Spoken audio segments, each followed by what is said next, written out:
Olá, tudo bem? Aqui vão mais algumas questões sobre a antipsiquiatria, porque alguns comentários e perguntas têm surgido, o que eu acho bastante interessante, porque me força a pesquisar mais e a responder de forma mais correta e mais específica nas questões que eu trago aqui. Eu acho que esse também é o objetivo do vídeo, né? As pessoas fazerem perguntas e colocarem questões e eu comentá-las aqui. O Ângelo Miranda pergunta se houve psiquiatria que não é biológica.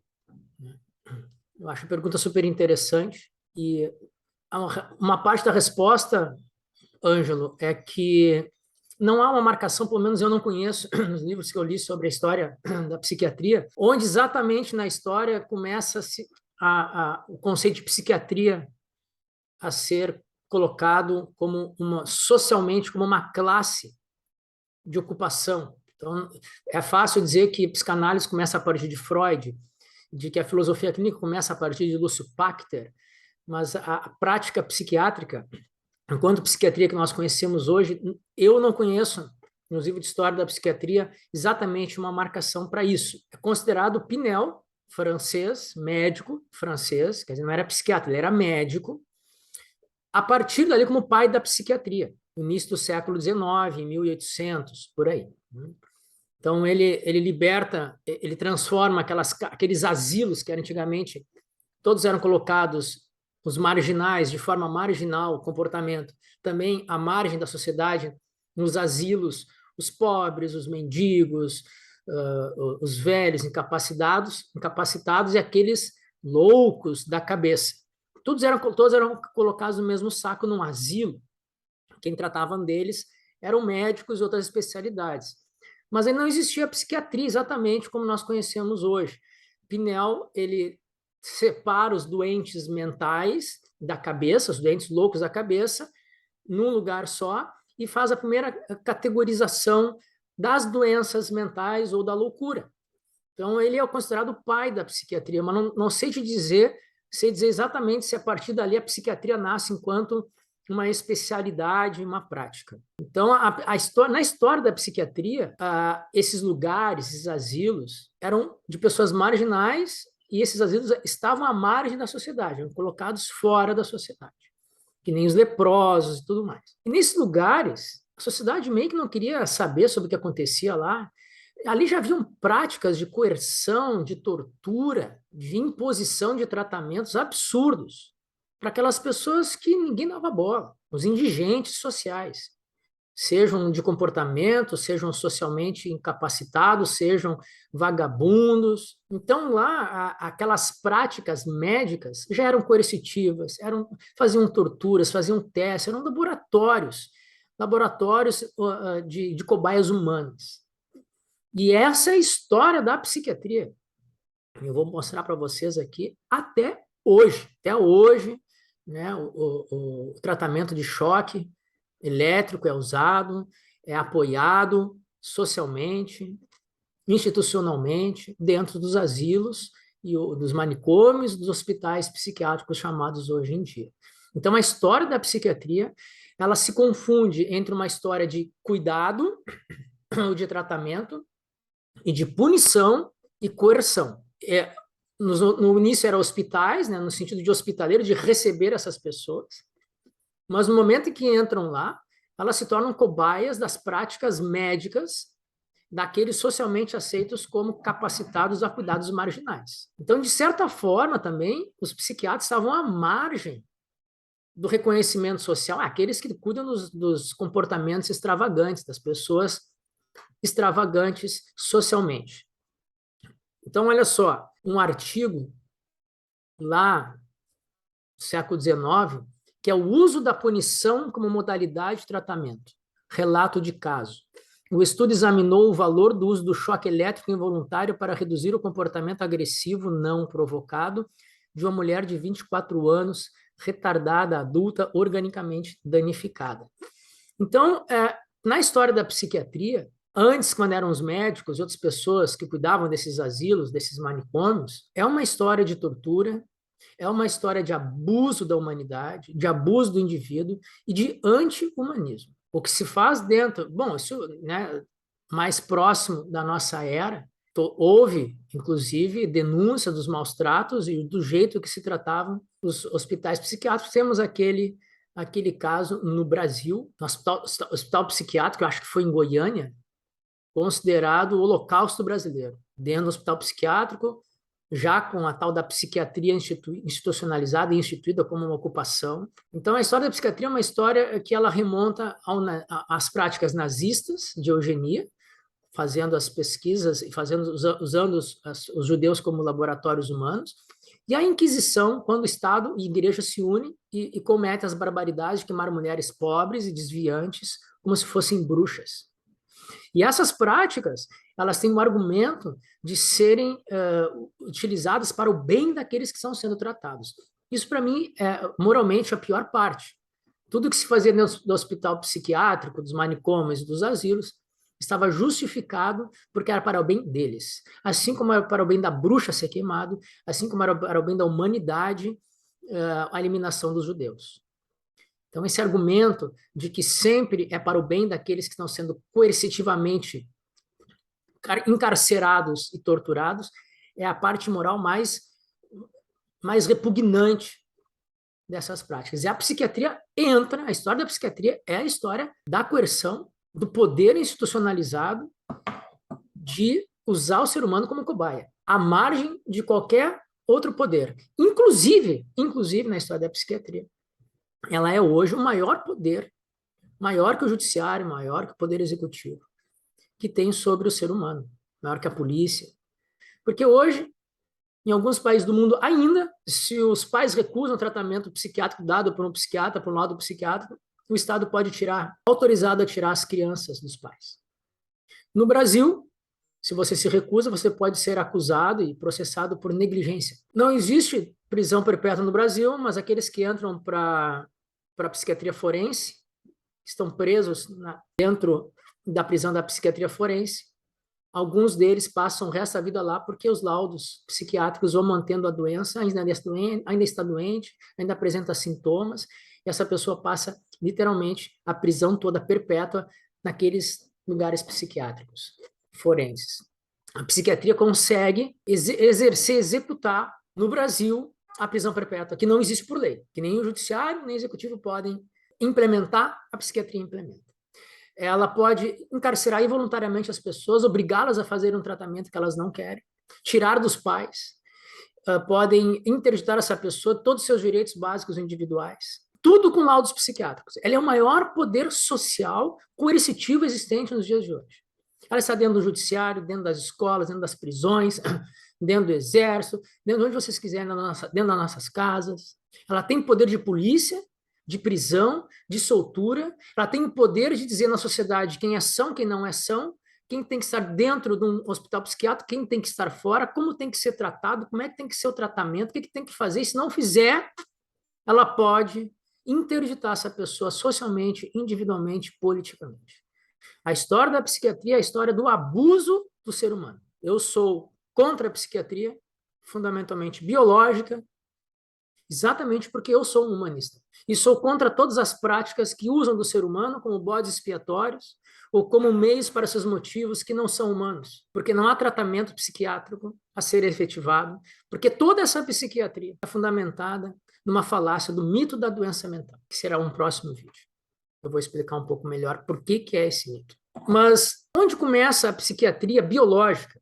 Eu vou ler aqui uma outra parte. Alguns autores, aqui, por exemplo, esse aqui, Elliot Wallenstein, colocam o início da psiquiatria biológica, porque a psiquiatria antigamente se confundia com o tratamento, com o cuidado, com a coerção dos comportamentos desviantes. Ela era mais moral, e por isso o uso da punição como tratamento moral.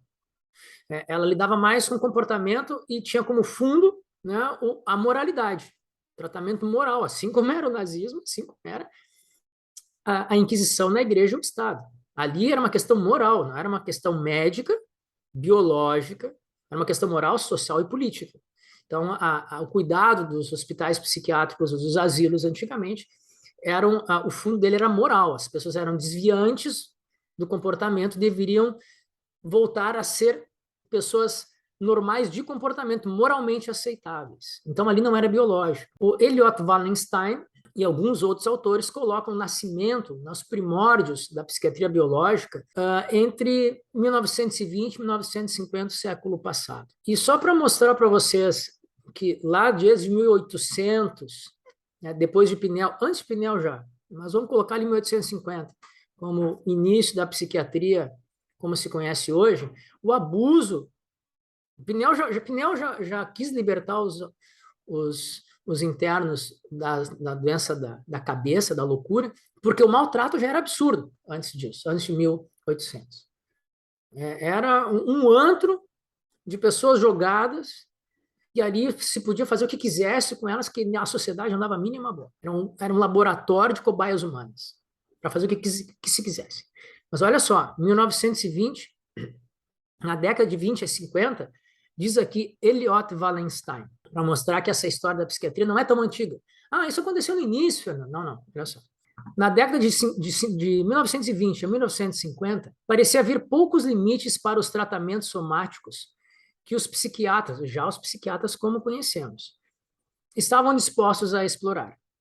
No Hospital Psiquiátrico Estadual de Trenton, Nova Jersey, os dentes foram extraídos, as amígdalas removidas e o intestino grosso foi seccionado na tentativa de remover as infecções focais, que, segundo a hipótese, viajavam para o cérebro, onde eram a causa de transtornos mentais. Em outra passagem, o autor escreve: em muitas instituições, os esquizofrênicos eram tratados com o regime de respiração com dióxido de carbono. E havia alguma exploração dos efeitos de aumento do oxigênio colocando pacientes mentais em câmaras hiperbólicas. Pacientes mentais em um hospital da Carolina do Norte foram injetados com soro de cavalo para aumentar seus leucócitos e dar-lhes um novo impulso regenerativo. Os sistemas nervosos exaustos de pacientes deprimidos foram tratados com terapia do sono, uma narcose prolongada induzida por barbitúricos e derivados do ópio.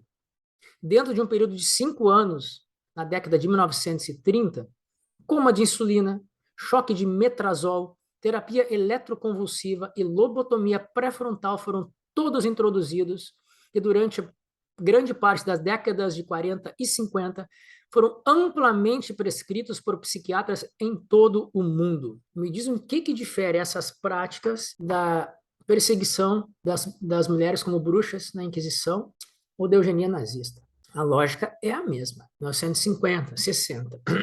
Ainda existe isso em hospitais psiquiátricos. Eles ainda são, hoje, os psiquiatras, os hospitais psiquiátricos, o maior poder institucional que se tem. Não se pode ir contra ele. Não se pode. Uma vez que entrou no sistema psiquiátrico de internação, quase ninguém sai.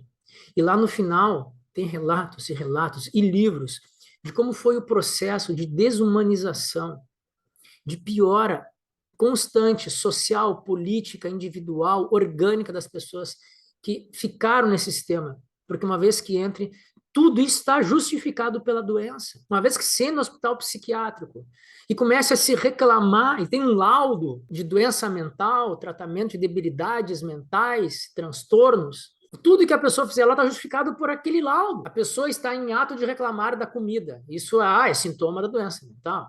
A pessoa está reclamando dos maus tratos dos enfermeiros ou do hospital. Isso aqui é em função de que ele está... É um sintoma da doença mental. Ele quer parar o tratamento. Isso aqui é função da... Assim, até os psicólogos psicanalistas fazem hoje. Né? Você quer sair da terapia, eles já vão dizer que você está querendo se auto-sabotar e auto-engano. Tudo está justificado pelo laudo da doença mental, que não existe como função, como relação e causa orgânica. Não existe. Eu vou falar isso no outro vídeo. Então, o poder social investiu na psiquiatria, a capacidade de coerção, a capacidade de interditar o humano no próprio humano, de transformar o humano em cobaia, de tudo estar justificado porque eles são médicos e porque tem um livro chamado DSM, onde ali estão todas as doenças mentais que são identificadas por eles, propiciam a eles as maiores barbaridades humanas até hoje. Se a gente for no médico, o médico dizer assim para nós, eles adoram a medicina, adoram dizer que são médicos. Se a gente for no médico de verdade, a medicina objetiva, e ele dizer assim, olha só, você tem 2 meses de vida. Damos exame, você vê aqui, essa é a sua doença, você tem 2 meses de vida. Mas nós temos um tratamento alternativo, se você aceitar, assinar aqui e aceitar, você pode ficar até 2 anos, o máximo que você vai viver. Se você levantar dali e disser assim, ó, eu não quero, muito obrigado, eu vou me embora, a medicina não tem como obrigar você a fazer esse tratamento. Você não consegue fazer isso se você entrar no hospital psiquiátrico, se você estiver na frente de um juiz, se você recusar a você ou a seu filho que não faça esse tratamento. Se você procurar, eu quero por outra alternativa, você é obrigado a você. Se você entrar dentro do sistema coercitivo da psiquiatria, você não sai mais. Você sai um não humano desse processo. Então, quando que a psiquiatria nasceu biológica? Bom, por aí, entre 1920 e 1950, o que dizem mais ou menos os autores dos livros sobre a história da psiquiatria, uma marcação exata sobre quando a psiquiatria como conceito e prática efetivamente nasceu, não sei dizer.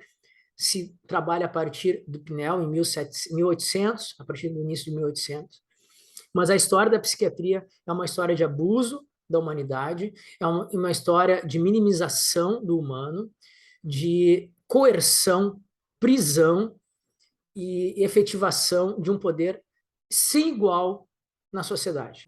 Então, é o mesmo poder que a igreja teve quando se uniu ao Estado. Hoje, não é mais o Estado religioso, é o Estado psiquiátrico. Nós vivemos numa sociedade em que quem manda é a psiquiatria, os seus diagnósticos e a sua falácia lógica, epistemológica e seu mito da doença mental.